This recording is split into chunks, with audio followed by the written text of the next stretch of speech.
오늘로 닷새째 비상저감 조치가 발동되는 등 사상 최악의 미세먼지 상황이 이어지고 있습니다. 내일도 나쁠 것으로 예상됐습니다. 더불어민주당이 증권거래세를 단계적으로 폐지하고 개인별로 금융상품의 손익을 합쳐서 이익을 났을 때만 과세하는 방안을 추진합니다. 우리나라의 1인당 국민소득이 지난해 3만 달러를 넘었습니다. 하지만 국민들의 체감도는 낮다는 게 일반적인 평가입니다. 왜 그런지 분석해보겠습니다. 정부가 신용카드에 대한 소득공제 혜택을 줄이겠다고 발표하면서 논란이 일고 있습니다. 논란의 배경은 뭐고 얼마나 혜택이 줄지까지 오늘 집중 분석해보겠습니다. 이상이 오늘 헤드라인입니다.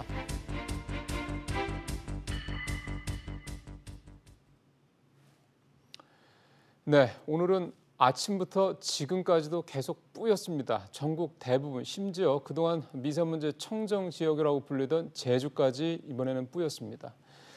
서울을 비롯한 12개 시도에서 비상저감 조치가 시행이 되고 있습니다. 상황은 별로 나아지질 않고 있습니다. 취재기자 연결합니다. 박연신 기자. 네, 박연신입니다. 지금 수준도 답답하죠? 네, 오전에 이어 오후도 미세먼지 농도는 전국적으로 매우 나쁨 또는 나쁨 수준을 유지하고 있는데요. 어제처럼 서쪽 지역이 심각합니다. 서울과 경기 전역은 현재 초미세먼지 경보가 발령된 상태입니다. 오후 4시 기준 서울의 초미세먼지 농도는 세제곱미터당 129 마이크로그램을 가리키고 있습니다. 매우 나쁨 기준인 76 마이크로그램을 크게 웃도는 수준인데요. 이대로라면 지난 1월 기록한 하루 평균 최고 농도인 129 마이크로그램을 넘어 사상 최악의 날로 기록될 것으로 보입니다. 경기도는 136, 가장 심각한 세종시는 149 마이크로그램까지 치솟았습니다. 미세먼지 농도도 심각한데요. 서울 184 마이크로그램을 비롯해 강원도와 충청, 경북 지역까지 매우 나쁨 단계를 유지하고 있습니다. 현재 전국 12개 시도에서 비상저감 조치가 시행되고 있습니다. 비상저감 조치가 시행돼도 별 소용이 없네요. 네, 포근한 날씨에 기류가 정체되어 있다 보니 국내외 오염물질이 계속해서 쌓이고 있는데요. 중국발 스모그도 추가로 유입되고 있어 대기질이 악화되고 있는 겁니다. 국립환경과학원은 내일 오전까지 현재 상황이 이어질 것으로 내다봤습니다. 다행히 내일 오후 비 예보가 있어 농도가 다소 옅어질 가능성이 있습니다. 오늘 조명래 환경부 장관이 특단의 대책에 대해서 언급을 했다고요? 네, 그렇습니다. 조명래 환경부 장관은 오늘 기자들과 만나 고농도 미세먼지가 1급 발암물질이기 때문에 국민 생명 안전에 위험이 될 수 있다며 필요하다면 경제활동이나 차량 운행 제한도 필요할 것 같다고 말했습니다. 조 장관은 법적으로 강제할 수는 없지만 전국적인 차량 이부제를 국민에게 호소하는 것도 방법이라고 말했는데요. 일단 검토는 하고 있지만 법적 책임이 따르기 때문에 시행 여부는 더 지켜봐야 한다고 설명했습니다. 지금까지 보도국에서 전해드렸습니다. 더불어민주당이 자본시장 과세체계 개편 방안을 오늘 발표를 했습니다. 취재기자 연결하겠습니다. 김성현 기자. 네, 김성현입니다. 예, 역시 예상대로 증권거래세를 단계적으로 폐지하는 방안이 나왔다고요? 네, 자본시장 특위는 증권거래세에 대한 단계적 폐지를 추진하기로 했는데요. 현행 증권거래세는 주식을 팔 때 이익을 보든 손실을 보든 0.3%의 세율을 매깁니다.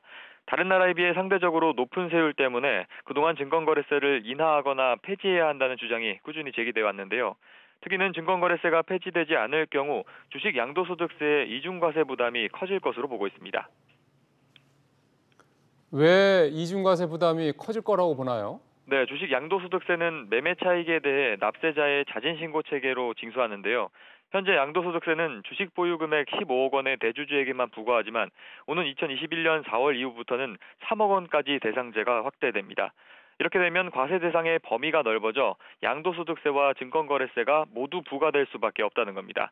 다만 기획재정부는 폐지가 아닌 단계적 인하를 검토하고 있어 이를 놓고 당정 간의 이견이 예상됩니다. 그리고 금융 상품별로 이 과세 체계도 좀 바뀐다고요? 네, 그렇습니다. 현재는 주식이나 펀드 등 금융상품에 따라 제각각 다른 과세 체계를 갖고 있는데요. 특히는 이를 개인별 상품의 손익을 합쳐 순이익에 대해 통합해서 과세하기로 했습니다. 예를 들어 개인 투자자가 주식과 펀드에 투자를 했다면 두 상품에 대해서 손익을 따져 이익을 합산해서 세금을 내게 하는 겁니다. 특이는 또 손실을 본 투자자에게는 3년 동안의 손실금에 대해 다음 해에 공제해주기로 했습니다. 펀드의 경우엔 펀드 매매 환매 소득은 양도소득으로 전환해 손익통산을 허용하기로 했습니다. 특히는 올 상반기까지 기재부와 협의해 입법을 추진할 계획입니다. 지금까지 SBS CNBC 김성현입니다. 새로운 항공사, 특히 저비용 항공사가 세 군데가 오늘 새로 허가를 받았습니다. 이렇게 되면 모두 이제 11곳이 됩니다. 취재기자 연결하겠습니다. 강산 기자. 네, 강산입니다. 예, 새로 면허받은 곳이 어디입니까? 네, 플라이강원과 에어프레미아, 에어로케이 항공 등 3개 항공사입니다. 플라이강원은 강원도 양양공항을 기반으로 하고 있고 에어프레미아는 인천공항, 에어로케이는 충북 청주공항을 거점공항으로 삼고 있습니다. 세 곳 모두 저비용 항공사들인데 신규 면허가 발급된 건 지난 2015년 말 에어 서울 이후 3년여 만입니다. 이로써 국내 항공사는 대형사인 대한항공과 아시아나항공, 저비용 항공사 9곳 등 모두 11곳으로 늘어나게 됐습니다. 국토교통부는 앞서 지난해 11월부터 모두 5개 항공사에 대해 면허 심사를 진행했는데요.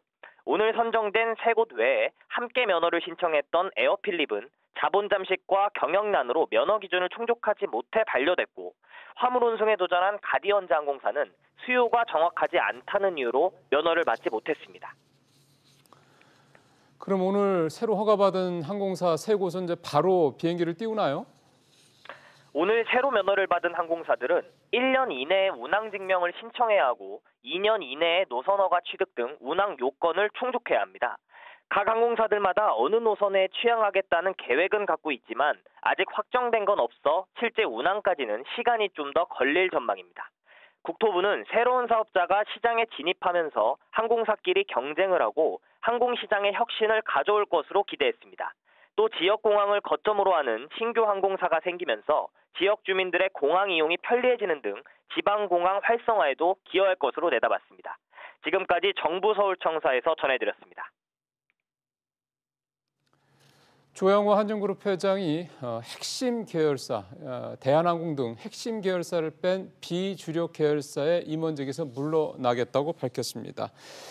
이에 따라서 이른바 강성구 펀드로 불리는 KCI뿐만 아니라 대한항공 직원 시민단체도 조 회장의 연임 반대 의사를 밝혀서 이들 간의 대결 구도가 점점 강화되고 있습니다. 취재기자 연결하겠습니다. 권세욱 기자.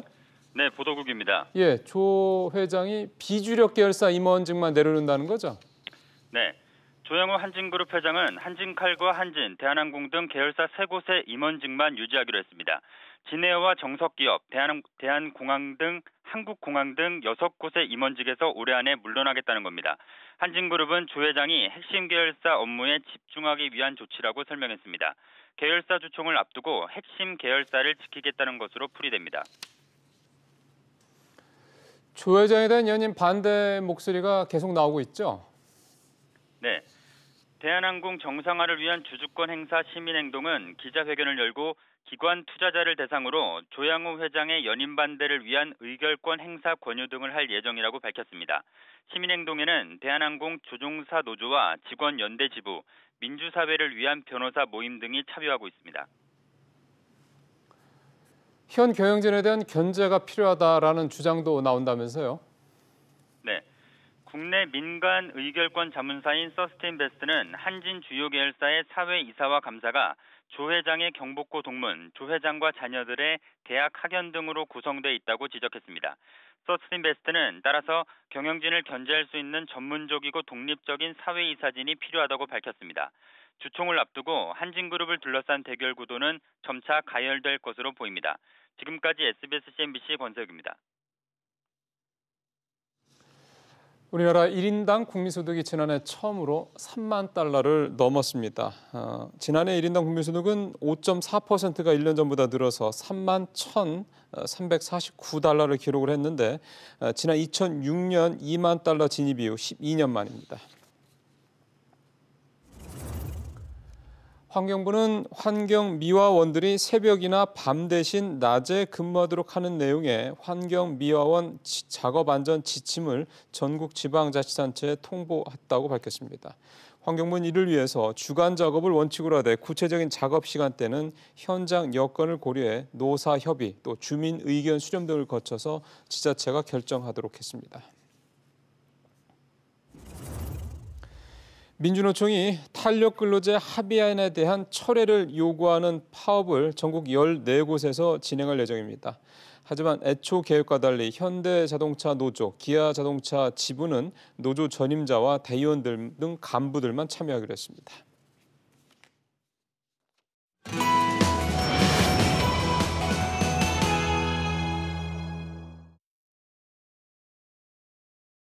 예, 앞서 들으신 대로 우리가 드디어 이제 국민소득 1인당 국민소득 3만 달러를 넘었습니다. 이 3만 달러는 선진국의 어떤 그 진입로 정도 이렇게로 많이들 인식이 돼서요. 3만 달러가 넘으면 이제 좀 먹고 살만하다, 이제 좀 어느 정도 좀 괜찮아졌다, 사는 게 좀 좋아졌다, 뭐 이런 식으로 많이들 표현을 하는데요. 근데 이런 표현에 동의하시는 시청자분들 별로 없으시죠? 그래서 좀 살펴보겠습니다. 오늘 그래서 도움 말씀을 해서 숙명여대 신세동 교수 모셨습니다. 교수님 어서 오십시오. 반갑습니다. 예. 뭐 예전에 잠깐 뭐 환율 때문에 3만 달러를 살짝 넘었다 내려온 적도 있다는 얘기도 있긴 했었는데 결국은 3만 1,000달러니까 확실하게 3만 달러를 넘긴 넘었네요. 환율 효과로만 보기에는 확실하게 말이죠. 그렇죠. 어떻게 보셨어요?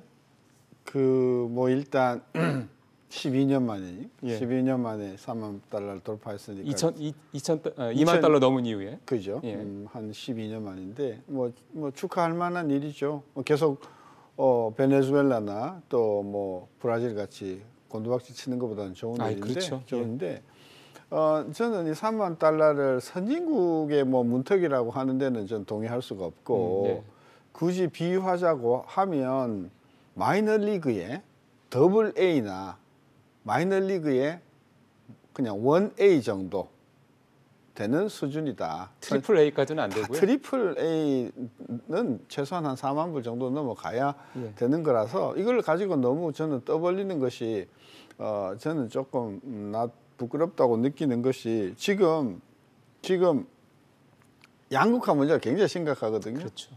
예를 들면 잘 사는 분은 너무너무 잘 살고 못 사는 분은 정말 끼니를 걱정하는 분들이 뭐 멀리 안 가도 서울역만 가도 우리가 예. 눈에 보이지 않습니까? 그런 양극화 문제, 지역적인 어떤 차별 문제, 그렇죠. 그다음에 개인과 어떤 그 대기업의 여러 가지 우리 지금 대한민국의 그런 양극화 문제가 있기 때문에 예. 그런 양극화를 두고서 3만 불을 우리가 해석한다고 하면 한편으로는 뭐 환영할 만한 일이지만 우리가 고치고 개선해야 할 부분이 너무 많다는 것을 깨우쳐주는 그런 어떤 수치라고 보는 거죠. 지금 사실은 양극화 문제를 지적을 하셔서요. 사실 양극화 문제와 관련해서는 저희가 이 가계 동향 조사 나올 때마다 늘 다루긴 합니다. 신 교수님도 뭐 저희 프로그램에 나와서 또는 다른 회사 프로그램에서 나오셔서도 이제 이 부분에 대해서 특히 이제 이렇게 어려운 특히 1분이나 2분위에 대한 어떤 지원 이런 부분들이 더 효과적으로 돼야 된다라는 지적을 일관되게 하고 계시거든요. 오늘도 그 얘기 또 여쭤보겠습니다.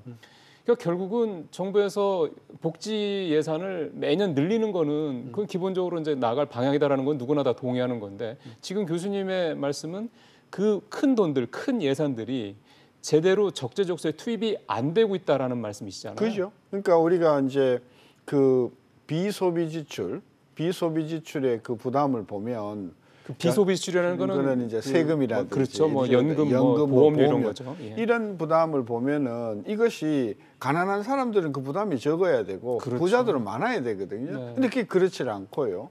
그다음에 가처분 소득, 즉 그 비소비 지출을 빼고 실제로 국민들이 쓸 수 있는 돈들을 보면 1분, 2분이 지금 줄고 있고요. 그렇죠. 더 큰 문제는요. 정부가 이렇게 가난한 사람에게 양극화를 해소하기 위해서 주는 돈을 이전 소득이라 하거든요. 예.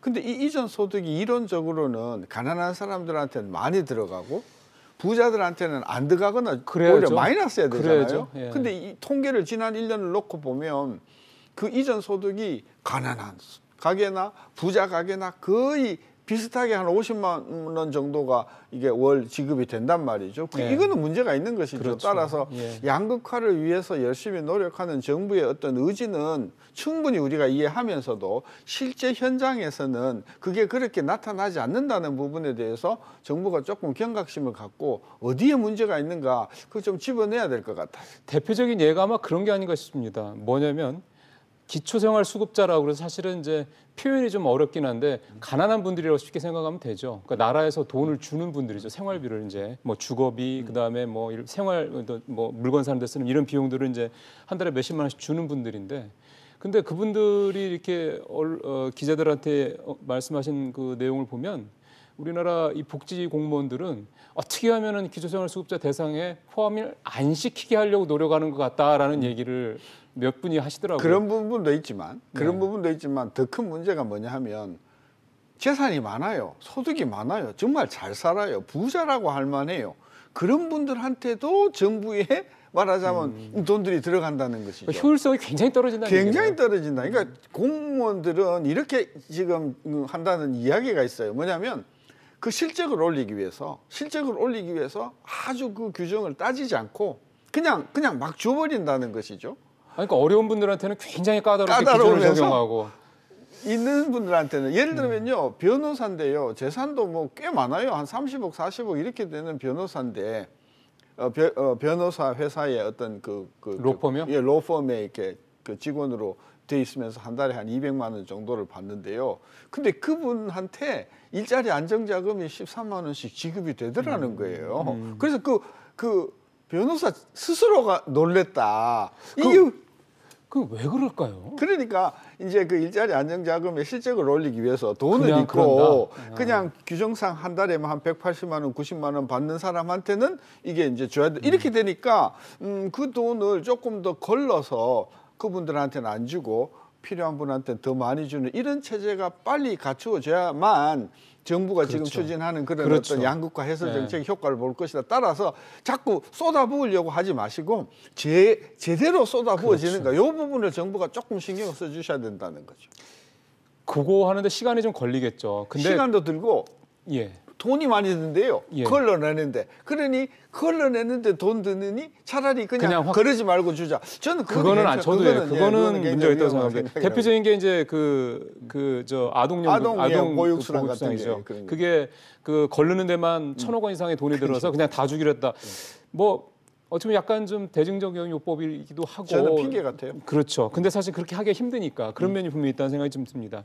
사실 뭐 이 불평등 문제는 파고 들어가자 보면 한이 없기 때문에 오늘 사실 교수님한테 그 얘기를 뭐 계속해 들어갈 수는 없고요. 이런 상황에서 걱정스러운 게 뭐 그냥 경제가 성장률도 꽤 한 3% 가까이 나오고 이렇게 하면 걔도 성장을 하니까 소득이 좀 늘 수도 있고 하니까 그나마 걱정이 덜할 텐데 지금 경제 상황은 특히 나라 밖도 그렇고 나라 안도 그렇고 굉장히 좀 어둡거든요. 예를 들어서 오늘 국제신용평가사 무디스가 우리나라 올해 성장률 전망치를 2.1%까지 확 끌어내렸더라고요. 정부가 2.6, 2.7% 전망이니까 이거에 비하면 굉장히 낮은 건데 무디스가 이렇게까지 정부 전망치하고 차이나게 내린 이유는 어떻게 보셨어요? 저는 수출하고 중국 경제 이 두 가지가 왜냐하면 우리가 중국 경제에 굉장히 많이 의존하고 있고 지금 중국 경제가 계속 내려가는 게 눈에 보이니까 전망을 바꾼 것 같아요. 근데 사실은 민간 학계 쪽에서는 2% 나오기 어려울 가능성이 매우 크다. 특히 수출이 올해 만약에 마이너스로 들어간다고 하면 그러면 2%가 무너질 가능성이 있지 않습니까?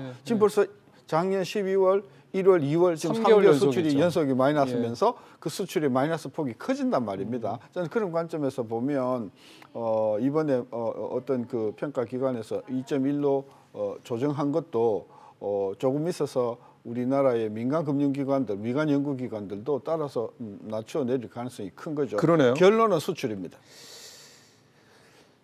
수출은 근데 뭐 나라 밖 사정을 일단 봐야 되는 거잖아요. 그렇죠. 근데 지금 중국 얘기도 잠깐 하셨습니다만 오늘 중국이 양회를 열어서 얘기를 하는데 올해 중국의 성장률을 이걸 딱 한 수치를 정한 게 아니라 6에서 6.5%로 이렇게 일종의 그 레인지를 발표를 하더군요.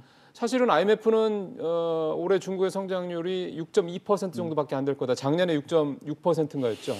그렇게 얘기를 해서 안 좋아질 건 알았는데 중국 정부도 인정을 하고 있다 이렇게 봐야 되네요. 그럼요. 지금 중국 경제가 계속해서 어려워지는 거는 그 사람들의 통계가 아니라도 중국하고 비즈니스를 하는 우리나라 기업들 이야기 들어보면 뭐 손에 막 잡히는 이야기들을 하시거든요. 따라서 중국 경제는 확실히 수출도 많이 타격을 입고 내수도 타격을 입고 복합적으로 중국 경제가 이제 내려가는 그 부분이 있기 때문에 이번에 중국이 뭐 6.0에서 6.7이라고 전망을 했지만 저는 그거는 레인지가 중요한 게 아니고 일단 6%는 지켜내겠다라는 의지로 우리가 이겨야 된다. 표현이다. 그러네요. 따라서 중국 정부는 특히 수출이면 수출, 내수면 내수, 올해 경제 상황을 보면서 굉장히 적극적인 부양책들을 여러 가지로 내놓을 것 같고 그렇겠죠. 그중에 핵심이 저는 환율, 위안화를 어떻게 건드릴까 이 부분을 우리가 조금 지켜봐야 될 것 같아요. 근데 그거는 미국에서도 그냥 용인하지 않지 않겠습니까? 용인하지 않지만 계속해서 미국이 중국에 대해서 푸시를 하고 많이 내놔라 이렇게 해서 중국을 때리면 중국도 저는 물러서기만 하지는 않을 것이다. 저는 지난번에도 한번 그런 적이 있었거든요. 저는 그래서 중국의 환율을 유심히 살펴볼 필요가 있고 그러니까 중국이 스스로 그러니까 중국 위안화의 통화 가치를 낮추겠다 이 얘기잖아요. 약세화함으로 약세화해서 해서 수출을 조금 촉진해서 예. 관세 효과라든지 이런 것들을 상쇄하겠다는 그런 속내를 읽을 수 있는 거죠. 이제 마무리를 좀 교수님한테 좀 질문을 좀 드려야 될 텐데요. 지금 말씀하신 대로 중국도 상황이 녹록치 않고요. 네. 미중 무역 갈등도 지금 지금까지 상황을 보면 뭐 될 것처럼 낙관적으로 보다가 조금 부정적인 얘기도 또 흘러나오고 있습니다. 그러니까 사실 오리무중입니다. 여기에다가 유럽까지 보더라도 브렉시트 문제 때문에 지금 이쪽도 어떻게 될지 좀 사실은 불확실성이 굉장히 큰 상황이고. 그러니까 우리가 이렇게 되면은 우리 주요 수출 쪽이 다 사실은 불안한 거거든요. 이런 상황에서 우리가 글쎄요 2%를 지킨다는 것도 쉽지 않을 수도 있기 때문에 어느 정도 성장을 좀 하려면은 어떤 좀 내용이 좀 필요할까요?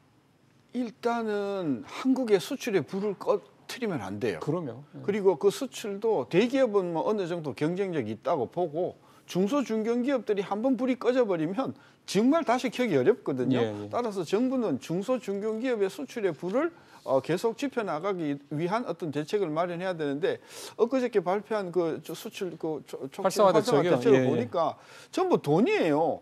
돈도 뭐 한 3조 정도 추가해가지고 200 몇십 조라 그랬는데 저는 돈의 문제가 아니고 그렇죠. 중소기업의 수출을 확실하게 정부가 담보하겠다 하는 강력한 의지를 조금 보여주셔야 하는데 계속해서 그 이야기는 안 나오고 내용 알맹이가 없죠.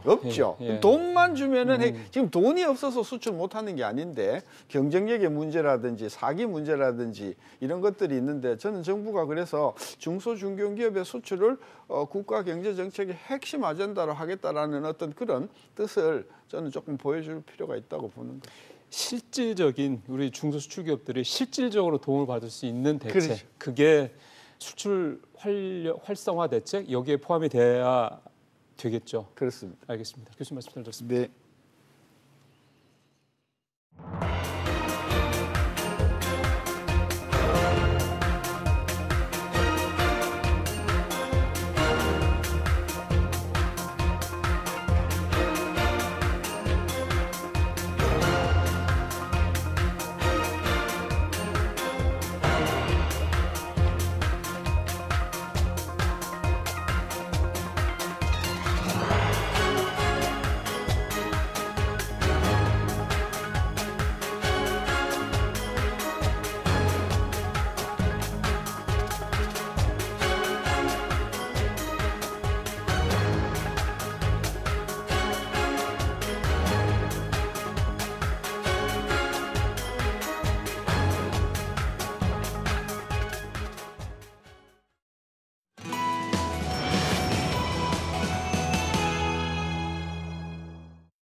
홍남기 경제부총리가 신용카드에 대한 이 공제 혜택을 이제 계속 줄이겠다라고 얘기를 했습니다. 사실은 뭐 이미 몇 년째 폐지가 그러니까 일몰이 돼서 폐지가 되려고 하는 혜택을 좀 계속해서 늘려가고 있는 상황이었기 때문에 정부의 입장이 뭐 새삼스럽지는 않습니다만은 최근 여러 가지 상황을 봤을 때 그것마저 줄이는 게 일반 직장인들 또 서민들한테는 너무한 게 아니냐 뭐 이런 얘기들도 나오고 있어서 논란이 좀 있습니다. 이 부분 좀 살펴보고요. 또 저희가 오늘 살펴볼 게 그렇게 만약에 없앤다 그러면 실질적으로 얼마나 혜택이 줄어드는 거 이 부분도 좀 한번 짚어봐야 될 것 같습니다.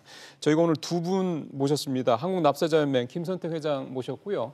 세종대 경영학과 김대중 교수 역시 모셨습니다. 두 분 어서 오십시오. 반갑습니다. 회장님, 신용카드가 소득공제 이걸 하게 된 게 언제쯤 시작이 된 겁니까? 1999년도 경우로 알고 있습니다. IMF 직후 IMF 때군요. 그러니까, 예. 그러니까 한 20년 됐네요. 예, 일단 이거는 자영업자 이제 가표 양성화를 위해서 도입이 된 겁니다. 그런데 정부가 이제 그 입법 목적이 상당 부분 이제 충족이 됐다라고 해서 이제 이렇게 축소한다 이렇게 하는데 사실 그 동안에 뭐 지하경제 비중이 한 28%에서 20% 정도로 사실 획기적으로 낮춰진 건 사실입니다. 그만큼 세원이 좀 노출이 됐다는 얘기죠. 예, 예. 그런데 불구하고 실제적으로 GDP에 우리나라가 20% 정도 됩니다. 지하경제 비중이. 아직도 많네요. 근데 선진국에 비해서 좀 미국, 뭐 독일, 스웨덴에 비해서는 그쪽 나라는 한 7% 정도 됩니다. 예. 사실 3배 정도 아직도 높기 때문에 예. 갈 길이 아주 굉장히 멀다. 그래서 그 부분은 좀 팩트가 맞지 않다 이렇게 보고 있습니다. 그러게요. 김 교수님, 예. 지금 상대 신용카드에 대한 소득 공제율은 사실은 계속 줄고 있잖아요. 그렇죠. 예. 지금 사실은 15% 정도인데 예. 이거를 이제 아예 뭐 예. 이제 없앨 수도 있다. 이렇게까지 그렇죠. 정부가 예. 좀 얘기를 하는 거라 예. 그 배경은 어떻게 좀 이해하고 계세요? 작년에는 세수가 25조 원 정도 올렸는데요. 금년에는 부족할 게 예상됩니다. 작년에는 부동산 거래가 워낙 많아서 그렇죠. 세수가 충분히 확보가 됐는데 금년에는 세수가 부족되면 정부가 재정이 취약해지기 때문에 어떻게 그 부동산을 또 활성화할 수도 없는 거고 그래서 이제 우리가 소비자에게 그 소득 공제로 가는 게 한 2조 원쯤 되거든요. 그러면 정부가 세수를 한 2조 원 정도 더 거둘 수 있는 거니까 예. 그 좀 반발이 있더라도 세수 부족을 좀 막을 수 있다. 세수 부족을 막기 위해서 하는 것도 하나의 일환으로 알고 있습니다. 그러면은 근데 회장님 지금 우리 김 교수님께서도 이제 이 소득공제 혜택에 따른 연간 세수가 2조 원 정도 이제 늘어날 것이다. 없애면 그 정도 좀 그 정도라고 말씀을 하셨기 때문에 거기서 연장선언해서 말씀을 드리면. 근데 정부가 물론 세수 부족이니까 2조 원이면 작은 돈은 아니니까 그것 때문에 뭐 혜택을 폐지해서 2조 원만큼의 세수를 더 걷어들이겠다라는 그 정부의 의도에 대해서는 이해 못하는 바는 아니긴 합니다만 사실 그거 말고도 그 2조 원 이상으로 더 그런 어떤 세금을 걷어들일 수 있는 게 오히려 많지 않습니까? 예, 많습니다. 지금처럼 아까 지하경제 비중이 예. 굉장히 높고 그리고 우리나라는 이제 주식 양도 차익에 대해서 대주주 빼고는 비과세입니다. 그렇죠. 예, 비과세고 그리고 부동산 임대소득에 대해서도 한 2천만 원 이하는 비과세, 작년까지는 비과세, 올해부터는 분리과세로 하고 있고, 예, 그리고 예. 그 사실 뭐 소득 포착이 거의 안 되지 않습니까? 부동산 임대소득 같은 경우에는. 뭐 특히 뭐 고소득 전문 직업을 갖고 있는 사람들은 여전히 뭐 확실하게 뭐 세원이 발굴되지 않았다는 얘기 아직도 나오고 있으니까요. 예, 그래서 사실 이 자본소득에 대해서는 굉장히 이제 우대하고 이렇게 하면서 이제 근로소득자들한테 일차적인 그렇죠. 네. 정책 타켓을 되는 부분에 대해서 근로소득자들이 굉장히 좀 분노하는 것 같습니다. 예를 들면 그것이 뭐 이렇게 정책을 한다 그래도 기준이 공정해야 되지 않습니까? 그러면. 그래서 내는 사람한테 계속 내라 그러고 어떻게 보면은 한 푼도 안 내는 사람들도 많고 예. 주식 양도 차익 같은 경우는 수억 원을 번다 그래도 양도 차익에 대해서는 이제 비과세를 하고 있고 농업소득도 마찬가지입니다. 네. 사실 농촌에서 많은 토지를 가지면서 그렇게 수천만 원, 뭐 억대의 이제 부자들도 있는데 그분들도 다 비과세입니다. 그러니까 세제가 공정하지 않으면서 조세금 평평성 이렇게 문제다. 예. 성실 납세자인 근로소득자들만 계속 패는 거 아닙니까? 나만 패니까. 내는 사람 입장에서는 사실 억울한 거죠. 왜 나만 팼냐. 세금은 이제 공정해야 되는데. 그리고 무엇보다도 민주주의 국가에서 세금이라는 부분은 국민이 세금 내는 노예는 아닙니다. 이런 봉건 시대에는 그냥 강제적으로 내고 어떤 권리도 가지고 있지 않았죠. 그런데 네. 국민이 주인인 민주국가에서는 세금이라는 부분이 권력자가 자기 마음대로 흥청만청 쓰고 돈 부족하니까 주세요, 더 내세요 한다고 해서 국민들이 내야 될 의무가 없습니다. 권리라는 그렇죠. 게 있잖아요. 예를 들면 예. 내가 낸 세금이 공정해야 되고 그리고 그러니까 공무원의 호주머니 들어가는 게 아니고 나한테 돌아오고 우리 사회의 예. 공익을 위해 써져야 되는데 예. 한국은 이것이 담보가 안 된다는 거죠. 그러니까요. 그러니까 뭐 조세장이라는 말이 뭐 새삼스럽게 나오는 게 아니라 내가 낸 세금이 내가 납득할 만한 곳에 내가 납득할 만한 수준으로 쓰이는 게 잘 느껴지질 않으니 지금 회장님 말씀하신 대로 세금 올리는 부분에서 이렇게 예민할 수밖에 없는 건데요. 근데 사실은 이 소득공제 이면을 살펴보면은 이런 지적도 있습니다. 뭐냐면 소득공제는 사실은 신용카드를 많이 쓰면은 많이 쓸수록 그렇죠. 그만큼 공제받는 폭이 커지는 거지 않습니까? 맞습니다. 예. 누진적으로 되니까. 그래서 어떻게 보면 이 소득공제라는 이런 방식 자체가 고소득자한테 유리한 거니 아예 폐지하고 저소득자라든가 이런 서민들한테는 다른 방식으로 새 혜택을 주는 게 낫다. 이런 지적도 있거든요. 예. 근데 이제 우리 근로자들이 작년에 이제 환급받은 게 한 50만 원쯤 되는데 네. 그중에 한 반 정도 25만 원 정도 신용카드로 혜택 받은 겁니다. 그래요? 그러니까 우리 근로자들이 대부분이 평균이니까 평균 한 25만 원 정도 신용카드로 환급받았고 전체 환급받은 거 한 50만 원 정도 되고 상당히 또 우리 지갑이라 그러잖아요. 투명하지 않습니까? 그러니까 이제 근로자들이 환급받을 수 있는 방법이 이제 신용카드가 그 전체 50만 원 중에 한 반 정도 차지하는 상당히 큰 금액인데 정부가 또 이렇게 무리하게 이렇게 추진할까? 저는 이제 뭐 반반인데 장단점이 있습니다. 그러게요. 예, 그렇지만 일단은 뭐 정부가 세수 부족이 더 중요하니까 그렇게 좀 추진하려고 하고 있는 것 같습니다. 그러면 이 신용카드 소공제 혜택을 이제 폐지할 경우에가 미칠 영향을 한번 좀 살펴보겠습니다. 이건 회장님한테 먼저 여쭤보고 싶은데요. 일단 기본적으로는 작년에 50만 원 환급받은 것 중에 절반 정도가 교수님 말씀대로라면은 이제 신용카드 때문에 이제 받은 혜택인데 이게 예를 들어서 25만 원 없어진다 그러면은 근로자들이나 특히 근로자들 같은 경우는 상당히 좀 부담스럽겠는데요. 예, 맞습니다. 팩트 좀 체크가 필요한 부분인데 저희가 이제 오늘 저희가 정확하게 2017년 기소 연말정산 자료를 가지고 현재의 세율로 다시 추계를 해보니까 정부는 2조라 하지만 전체적으로 3조 정도 나왔고, 아, 그래요? 예, 그리고 연봉 한 5천만 원대, 뭐 6천, 7천 이 중상층 그룹 같은 경우는 평균 40만 원이 넘습니다. 예를 들면 신용카드, 환급받은 게? 예, 환급받은 거, 신용카드로 환급받은 금액이 많고, 그래서 사실상 지금 우리나라 이제 근로소득자들이 연봉이 최근에 굉장히 이제 동결되거나 또는 최저임금으로 이제 물가는 많이 올라갔는데 예를 들면 실질 임금이 정체되거나 마이너스 있는 분들도 많습니다. 그렇죠. 예. 근데 이분들한테 이제 정책을 하는데 상당히 이제 문제가 있고 그리고 우리나라 소재는 물가 연동이 안 됩니다. 이 이야기가 뭐냐면은 주요 선진국 같은 경우에는 물가가 올라간 만큼 가계표준이 자동으로 오릅니다. 그러면 예를 들면은 내가 실질 임금이 안 오르면은 세금이 안 그렇죠. 오릅니다. 오를 이유가 없죠. 예. 그런데 우리나라 같은 경우는 예를 들면 물가가 3% 올랐는데 내가 임금이 2% 올랐다. 그러면 실질 임금은 마이너스인데도 사실 정부에서는 세금이 내가 임금이 올라간 걸로 보고 세금을 더 떼간다는 거죠. 그렇죠.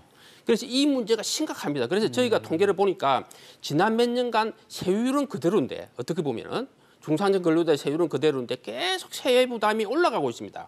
그 이유가 이제 물가 연동이 안 되기 때문에 지금 있는데 이런 이제 불합리한 세법은 개선을 안 하고 오히려 정부가 뭐 이렇게 세금이 더 필요하다 해서 근로자한테 1차적인 정책의 칼을 대는 부분에 대해서는 굉장히 문제가 그러게요. 있다. 그리고 특히 서민이나 중산층 어떤 근로자한테 정세라는 것은 이제 가처분수들을 그렇죠. 줄어드는 거죠. 예, 소비를 축소하면서 경제에 안 좋은 영향을 미치기 때문에 과연 그것이 국가한테 덕이냐 이런 논란이 있는 겁니다. 회장님 말씀 들으니까 굉장히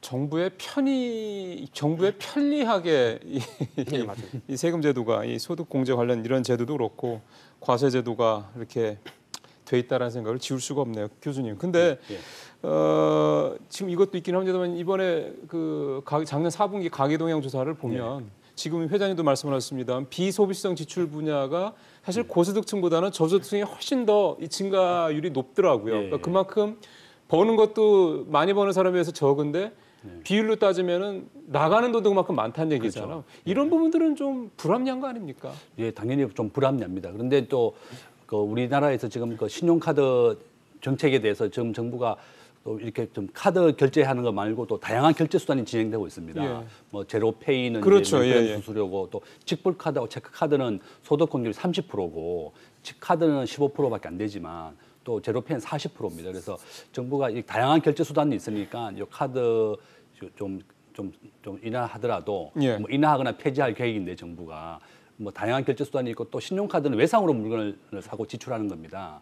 이 소비자들이 자기의 소득에 적정한에서 하는 게 아니라 뭐 6개월, 1년씩 최대 그렇게 하기는 할부로 갚아야 되니까 질릴 수 있죠. 질릴 수 있죠. 그러니까 이제 적정한 소비라든지 또 예. 신용카드 뭐 이렇게 문제도 발생했지 않습니까? 그러니까 이제 직불카드, 체크카드, 뭐 제로페이가 전부 다 잔고 안에서만 지출하는 거기 때문에 건전한 소비도 촉진할 수 있는 또 장점이 있습니다. 그래서 장점과 단점이 겸비하고 있는 거여서 물론 아까 말씀하신 뭐 유리 지갑이기 때문에 직장인들이 참 뭐 피해 보는 것도 또 문제이지만 또 이렇게 장점과 단점이 겸비하기 때문에 또 꼭 나쁘다고만 할 수 없고 예. 우리나라가 카드 대국입니다. 모든 국민이 카드를 다 가지고 있고 정부가 또 카드 소비를 까지 계속 추진해 왔었기 때문에 저는 뭐 또 카드를 좀 줄이는 차원에서 이렇게 자기 현금 안에 있는 데서만 소비하는 거 아닙니까? 그렇죠. 그런 것도 또 긍정적인 면도 있다. 글쎄요. 그런 예, 면도 충분히 뭐 설득력 있는 말씀인데요. 예. 지금 제로페이 말씀을 잠깐 하셔서요.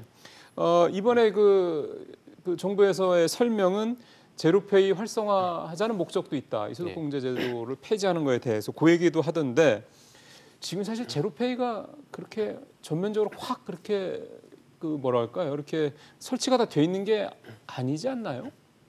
예, 그렇습니다. 그게 소비자로부터 이렇게 사실 많은 선택을 이제 받지 못하고 있고 예. 소비 패턴을 바꾼다는 것 자체가 굉장히 어렵습니다. 굉장히 어려운 이야기고 사실 제로페이 자체가 세금을 떠나서 소득공제 혜택을 떠나서 그것이 소비자한테 편해야죠. 편하고 이제 이렇게 이득이 돼야 그렇죠. 우리 선택을 하는 건데 시장에서.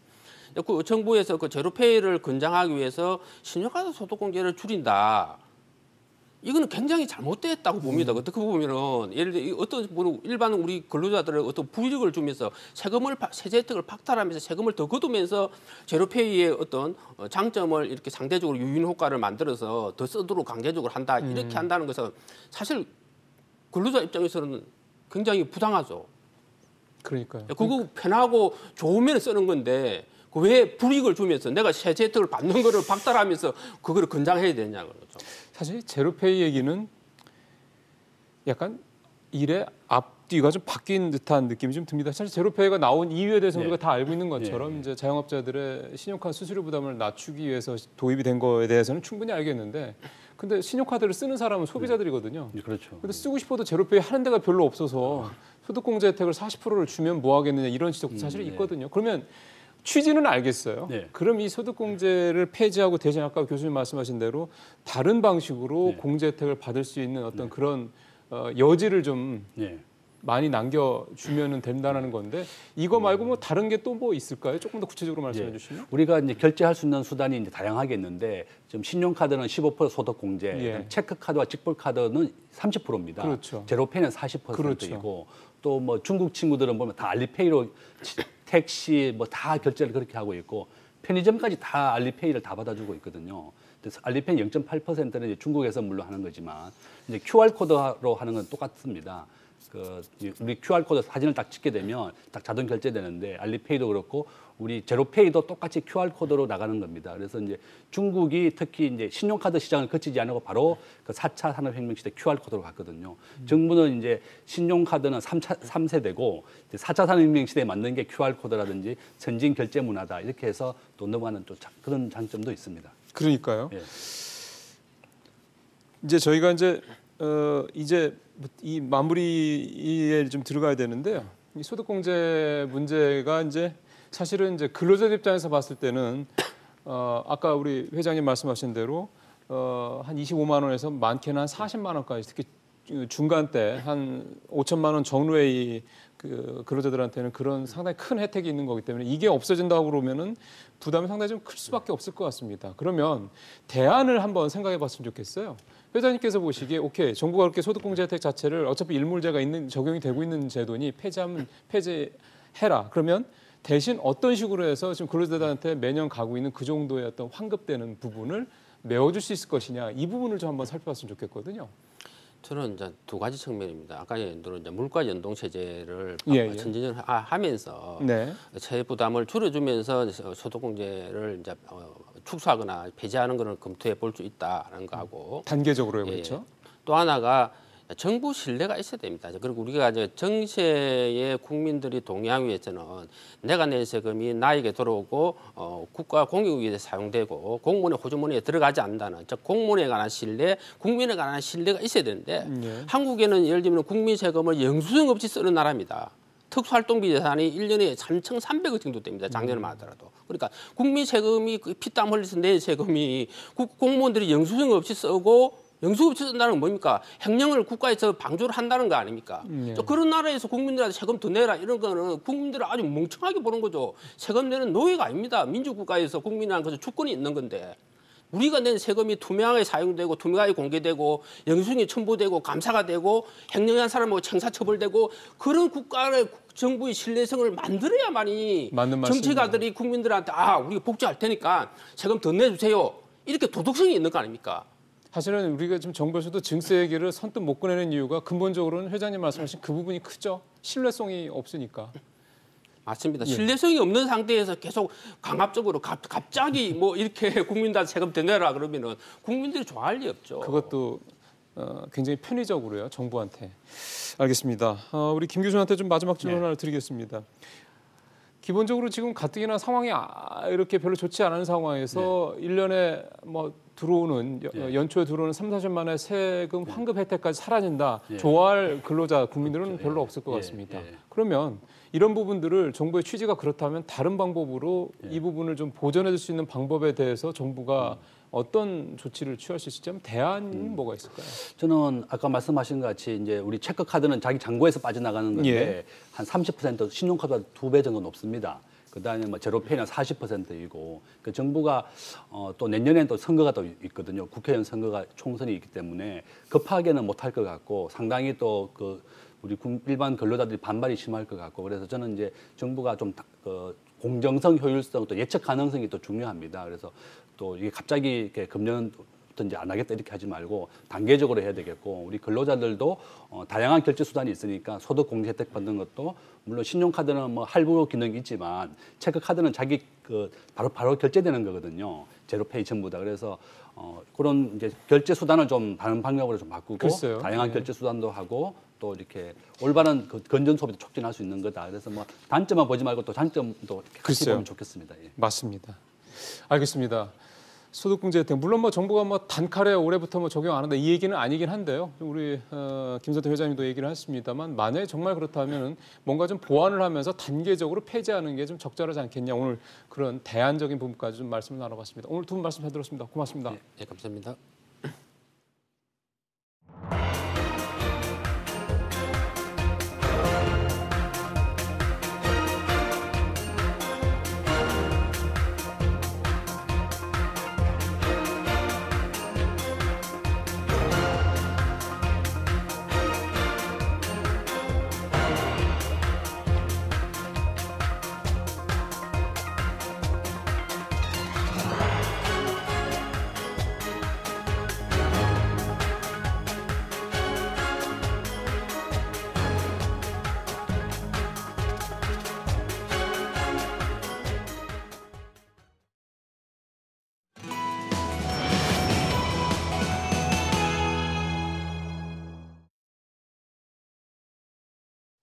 웬만하면 그냥 그러려니 하고 넘어갈 수도 있을 텐데요. 요즘 미세먼지 상황은 그러려니 하고 넘어갈 수 있는 상황이 좀 아닙니다. 오늘도 뭐 보셔서 아시겠습니다만 하늘이 뿌옇죠. 그게 구름이 많이 껴서 뿌이면은 그냥 그렇다고 치겠는데 그것도 아니고요. 이만큼 미세먼지 상황이 좋지는 않은데 이런 상황이 지금 벌써 저감 조치 발동된 것만 5일째니까 또 내일까지 발동된다니 6일째 이어지게 됐습니다. 이쯤 되면 국민들 입장에서 봤을 때는 걱정, 그러니까 내 건강에 대한, 내 아이들 건강에 대한 뭐 이런 부분에 대한 걱정 차원을 넘어서 좀 정부는 도대체 뭐 하고 있는 거야라는 분개 수준까지 가지 않을까 싶은 걱정마저 듭니다. 일단 최근에 이렇게 상황이 오래가고 또 나쁜 이유 이 부분부터 좀 살펴봐야 될 것 같습니다. 그래서 도움 말씀을 위해서 오늘 K웨더 반기성 센터장 오랜만에 저희가 전화를 연결하겠습니다. 센터장님 안녕하세요. 네, 안녕하세요. 예. 5일째네요. 내일까지면 6일째인데 상황이 이렇게 나쁜 상황이 계속되는 거 보면 역대급인 거 아닌가 싶습니다. 네, 그렇습니다. 제가 이제 미세먼지 예보를 한 지 4년째인데 실제로 오늘이 최악입니다. 초미세먼지 관측 시작된 2015년 이래 서울에서 최고 농도가 기록됐던 게 올해 1월 12일부터 14일까지였는데 네. 이때 서울 일평균 농도가 129 마이크로그램이었어요. 입방미터당. 129요? 처음으로 이것도 처음으로 세 자릿수를 기록을 했는데 근데 이 기록이 오늘 깨졌죠. 오늘 12시 기준으로 해서 일평균이 무려 147 마이크로그램까지 치솟았는데요. 뭐 오늘 경기도는 최고가 225, 서울은 178, 광주가 200, 충북이 239를 기록을 하면서 뭐 역대급 기록을 다 갱신해 버렸습니다. 제가 지금 한 포털로 보니까 초미세먼지 현재 매우 나쁨 126, 미세먼지는요 매우 나쁨의 180입니다. 네네. 이거 제가 참- 지금 말씀드린 건 초미세먼지인데 초미세먼지는 76서부터가 매우 나쁨이거든요. 네. 그런데 이게 일평균이 147, 뭐 또 이게 230까지 올라갔다는 두 거는 배네. 이거는 앞으로도 보기 쉽지 않을 그러니까 것 같습니다. 말입니다. 저는. 네네. 일단 두 가지를 이렇게 나눠서 여쭤봐야 될 것 같습니다. 하나는 왜 이렇게 농도가 짙으냐, 그러니까 상황이 나쁘냐 이거부터 먼저 여쭤보겠습니다. 일단은 가장 큰 원인은 중국의 미세먼지가 우리나라에 영향을 줬다는 것이 가장 크다고 봅니다. 다음에 이제 두 번째는 우리나라 주변 기압계인데요. 이동성 고기압이 자리 잡다 보니까 벌써 일주일 가까이 이 기압계가 그대로 유지가 되고 있어요. 그러니까 안 움직인다는 얘기죠? 네네. 이렇게 이동성 고기압이 자리 잡으면 우리나라 대기가 안정됩니다. 그럼 바람도 약해지고 역전층이 만들어지고 안개도 많이 끼죠. 예. 이런 조건들은 이제 미세먼지가 있을 경우 확산되지 못하고 정체되면서 축적되는 효과가 있습니다. 또 이제 이렇게 이동성 고기압이 영향을 주다 보니까 기압골도 영향을 못 주다 보니까 비도 내리지 않아요. 예. 그런데 이런 기압 배치가 있는데 여기에 이제 상층에 보면 서풍기류가 있거든요. 중국으로부터 우리나라 쪽으로 불어오는 바람이 있는데 이 바람을 타고 중국의 미세먼지가 계속 들어오고 있단 말입니다. 아, 위에서는요? 네네. 그러다 보니까 결국 우리나라 자체에서 만들어진 미세먼지하고 중국발 미세먼지가 합쳐지고 그러다 보니까 우리나라 기압 배치상 그런 과 연관되면서 고농도 미세먼지가 발생을 했고 이게 계속 지속적으로 길게 지속되고 있는 것이죠. 그러니까요. 그러니까 결국은 지금 뭐 말씀을 한꺼번에 다 해주셨는데 제가 여쭤보고 싶었던 게 왜 이렇게 농도가 짙으냐라 하는 거 하나, 그다음에 왜 이렇게 오래 가느냐 두 가지였는데 그 두 가지 말씀이 다 포함이 좀 돼 있군요. 중국 문제도 네. 있고 국내 사실 내부적인 어떤 그런 기압대 문제도 있고. 중국 문제 같은 경우는 뭐 현재를 봐갖고 이제 이게 분명히 이제 지나고 나면 환경과학원에서 어느 정도의 영향이 있었는지 분석을 할 겁니다. 그런데 저는 이제 미세먼지를 예보하는 사람으로 뭐 최근에 기압 배치라든가 중국의 미세먼지 농도 변화, 추이, 또 중국의 미세먼지 예보 자료도 매일 보거든요. 예. 또 우리나라 미세먼지 모델 자료, 우리나라 시간대별 관측 자료 이런 거 다 종합을 해보면 실제로 이번 고농도 미세먼지의 주범은 중국발 미세먼지라고 저는 봅니다. 아, 그렇게 보세요? 뭐 거의 최소한 70% 이상은 중국 영향으로 보고 있는데요. 아, 제가 이제 예보를 우리나라 이제 예보 시작한 지 4년 되지 않았습니까? 예. 4년째 예보를 해보면서 우리나라에서 미세먼지 특보가 발령되거나 이렇게 비상저감 조치가 시행될 때는 중국의 영향이 없이는 발령되지가 않습니다. 거의 다 중국의 영향이거든요. 단지 이제 어느 정도의 이제 퍼센티냐가 이제 문제인데 대개 지금까지 오면은 최소한 50% 최대 한 85%가 중국의 영향으로 보고 있거든요. 예. 그러니까 뭐 이번에 아주 고농도 역대급 뭐 이례적이죠. 다음에도 이런 정도의 고농도가 발생할지도 궁금할 정도의 고농도인데 이번 고농도도 중국의 영향이 아주 매우 크다고 저는 봅니다. 그러게요. 센터장님이 이렇게 표현까지 써가시면서 심하다고 좀 평가를 하신 거는 저도 센터장님이랑 벌써 한 2년 가까이 되면서 여러 번 했지만 처음인데 그 정도로 하여간 이례적인 상황들이 계속 발생을 하고 있는데요. 이게 뭐 제가 배 아파서 그러는 건 아니고요. 저희가 그림을 하나 준비했습니다. 이거 좀 센터장님이랑 같이 좀 얘기를 좀 들어봤으면 좋겠는데요. 한번 보여주시죠. 예, 이 그림인데요. 네네. 우리 시청자분들께서 이제 가늠을 하실 수 있는지 모르겠습니다만 왼쪽에 지금 저희가 그 커서로 이렇게 화살표로 보여드리는 여기가 이제 한반도입니다. 거기는 완전히 오렌지 색깔이죠. 근데 그 우측으로 가 보시면 살짝 회색깔, 약간 흰색 비슷하게 색깔이 있고 나서부터는 그 투명한 색깔이죠. 그게 이제 일본 쪽이고요. 센터장님, 저희가 좀 올려놓은 이 그림 보셨겠습니다만 우리하고 일본하고 상황이 너무 달라서요. 일단 뭐 이번 경우입니다. 그러니까 이제 평소에도 일본 같은 경우는 미세먼지에 대한 정책적 대응이 아주 잘 되고 있어요. 그래요? 그다음에 이제 일단 우리나라하고 뭐 분석을 해보면 다른 종간기압계적인 영향도 있습니다. 네. 근데 이번 같은 경우는 중국의 영향이 일본까지는 크게 영향을 주지 않았다고 저는 봅니다. 이 미세먼지 같은 경우는 바람이 약해만 중국에서 우리나라로 날아오거든요. 바람이 강하면 안 날아오죠. 확산되기 때문에. 그렇죠. 근데 이제 미세먼지는 무게가 있다 보니까 장거리 수송량 그렇게 많지 않습니다. 뭐 예를 들어서 중국 미세먼지가 우리나라로 유입되면서 어제 같은 경우는 강원 영동이나 뭐 부산, 울산, 경남 이쪽으로는 그렇게 나쁘지 않았어요. 근데 이제 시간이 지나면서 더 많은 중국 미세먼지가 유입이 되고 또 이 수송량이 그 시간에 따라서 늘어나다 보니까 오늘은 이쪽 지역도 다 나빠졌거든요. 예. 한번 우리나라 제주 같은 경우도 실제로 어제는 괜찮았는데 오늘은 매우 나쁨이거든요. 그러나 직접적으로 중국의 영향을 받는 수도권, 예. 서울이라든가 뭐 경기도라든가 충청도, 전북 이 지역보다는 예. 그래도 낮아요. 예. 그러니까 이쪽 영남 쪽으로 가서 왜냐하면 이게 이 수송량하는 그 거리 패스라고 부르죠. 예. 이게 길어질수록 미세먼지가 이건 무게가 예. 있으니까 가라앉거든요. 그러니까 우리나라에 영향을 준 미세먼지가 더 일본까지 많이 날아가야 되는데 그렇지 못하다는 것이죠. 예. 그러다 보니까 일본이 이제 우리나라보다는 아무래도 미세먼지 영향을 좀 덜 그러게요. 받아요. 중국의 영향은. 그러니까 일본이 예. 미세먼지의 영향을 받을 때는 황사 때입니다. 예. 황사 때는 알겠습니다. 바람이 강할 때 황사가 있거든요. 그렇죠. 예. 그때는 이제 일본도 영향을 받습니다. 예, 이 질문을 좀 시간이 몇십 초밖에 없어서요. 요 질문만 아주 짧게 듣겠습니다. 선생님, 이 상황 언제까지 갈까요? 요 말씀만 짧게 듣겠습니다. 네, 일단 내일까지는 뭐 오늘보다는 약간씩 좋아지겠지만 지속되다가 내일 밤부터 북쪽에서 차가운 바람이 내려옵니다. 네. 그러면서 7일 모레죠. 모레는 전국적으로 미세먼지 좋을 것으로 예상을 하고 아이고, 있습니다. 다행이네요. 그나마. 센터장님 오늘도 말씀 잘 들었습니다. 네, 감사합니다. 예, KU의 반기정 센터장과 얘기 나눠봤습니다.